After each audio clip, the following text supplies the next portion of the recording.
Smart 24, driving business.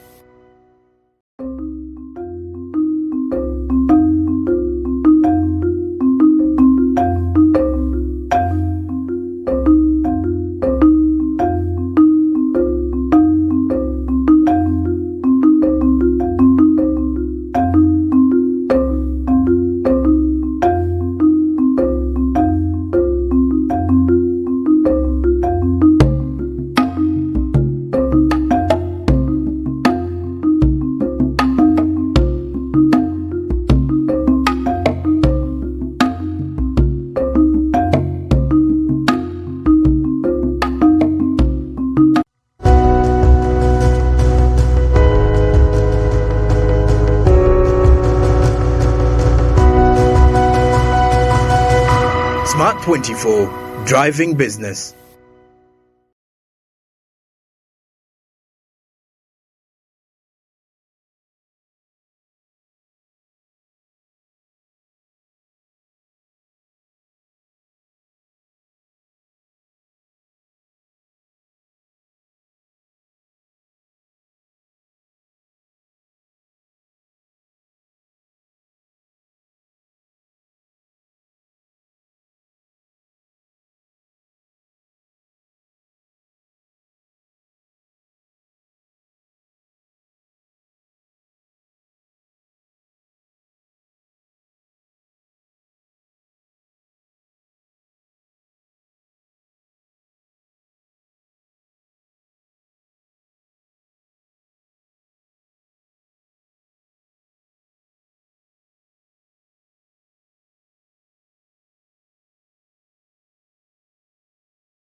Well, it's been an interesting couple of few hours recently, having seen the newly sworn-in president of Tanzania, Samia Suluhu, flying to the country and engage President Museveni and other stakeholders into a closed-door meeting where we understand pen was put to paper to see that we officially kick-start off the project, and that's the East African crude oil pipeline, where we expect that, bring us a step closer to actually drilling the over 1.7 billion barrels of oil seated in Hoima. What does that mean for us?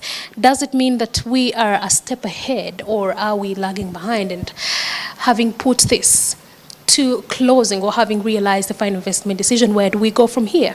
And also questions around the legal infrastructure bit of it is what we're going to be discussing. And here with me is an intellectual mind, if you must say, that is none other than Dennis Kakembo. Thank you so much for talking to us. Thanks, Madrin, for hosting me today to speak about a subject I'm extremely impassioned about. Absolutely, absolutely. And there is no other person to actually give us both insight into this whole matter, but also indulge the legal part of it. So I'm very cognizant that we're going to have a brilliant discussion. But let's start it off with you giving us a general perspective for you in your own different capacities. What stands out with the status quo maintained? About 2 years ago, the government of Uganda and the oil companies had relationships souring, and everyone started to question whether indeed Uganda's oil and gas would ever come out of the ground. At the point when the government and the oil companies were feuding, different perspectives arose. Some players were saying the oil companies are bullying the government, while other players were suggesting that the oil companies are probably taking the country for granted. Of course, what stands out in light of the conclusions that were reached yesterday is that both the oil companies and government need to work together. Absolutely. And when you go into a negotiation, it's not about win-win. It's about rather it's not a win-lose situation, but rather it's a win-win. You must get into a position whereby the government is hard, but also the concerns of the oil companies are hard. I think coming from where Uganda was 2 years ago, when everyone thought nothing was going to happen, it's actually very refreshing and pleasing to see that the parties have come to compromise. And if you also listen to what the president said, he said in 2006 he had engaged the oil companies, indicating that he wanted all the oil to leave this country. What we are seeing happen is that a compromise was reached, and by reaching that compromise, it was agreed that you can have a refinery and have a pipeline. So that really stands out. Oil and gas negotiations, it's about moderation, compromise.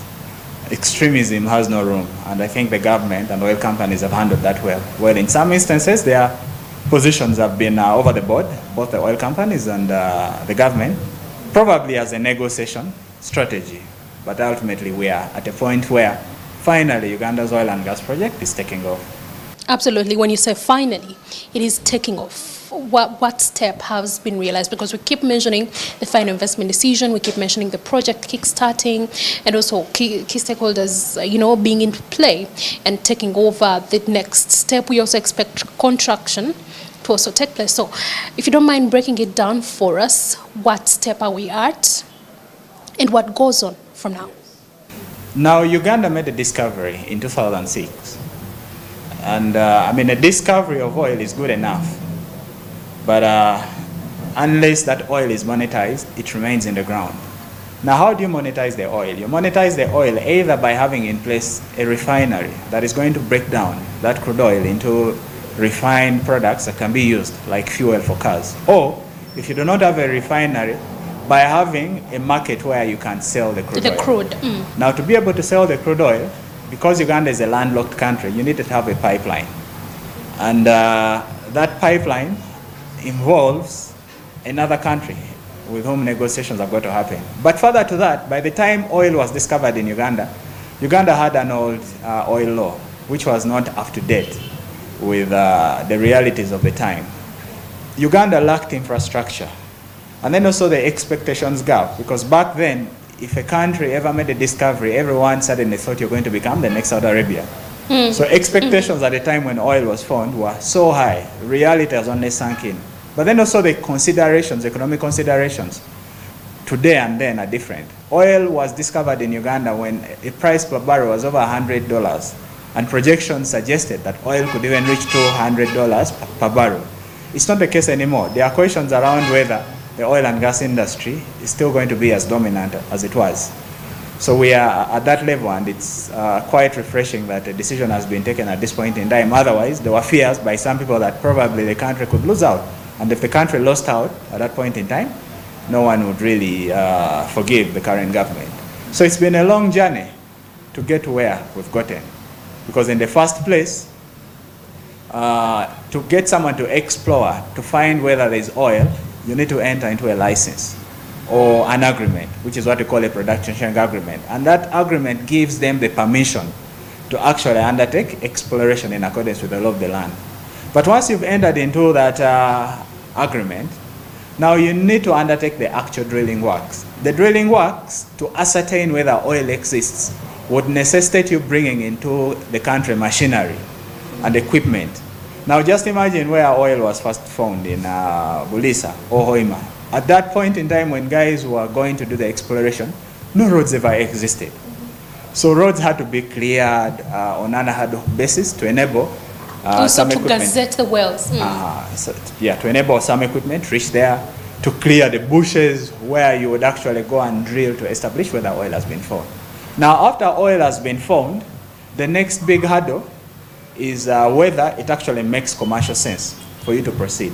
And the decision of commerciality depends on what you project would be the cost you're going to spend, and what you think would be the revenue you're going to earn, and how you're going to share that revenue between the government and the oil companies.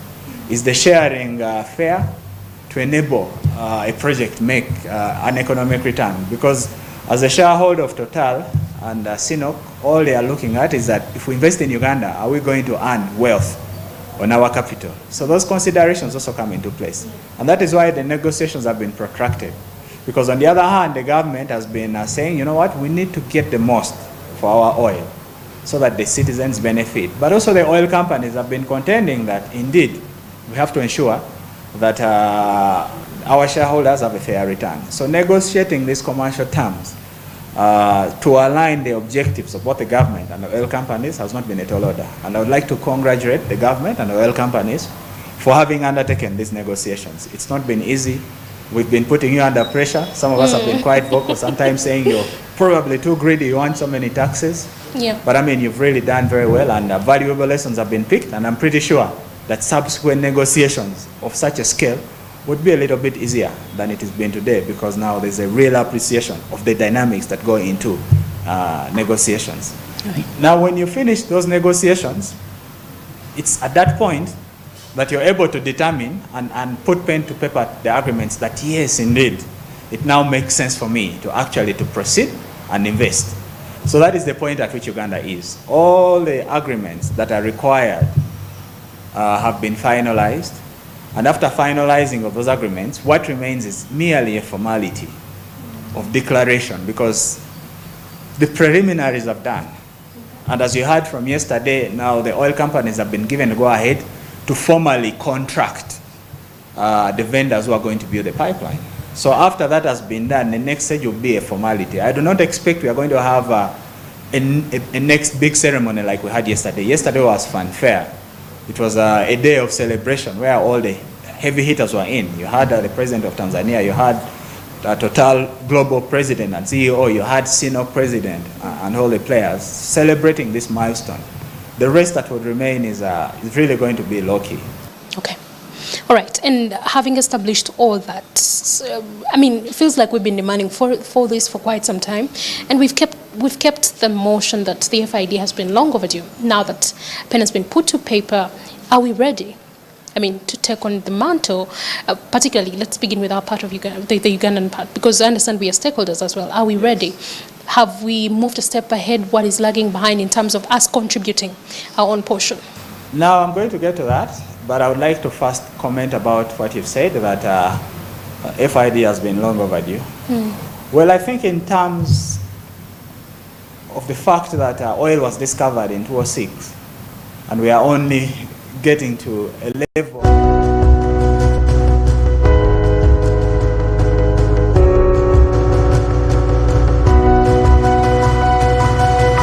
Smart 24, driving business.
employed as milk assistants. These are people who test the milk when it arrives at the collection center, who are making the products themselves. And we are very, very happy about the improvements. So those are cottages. They are small.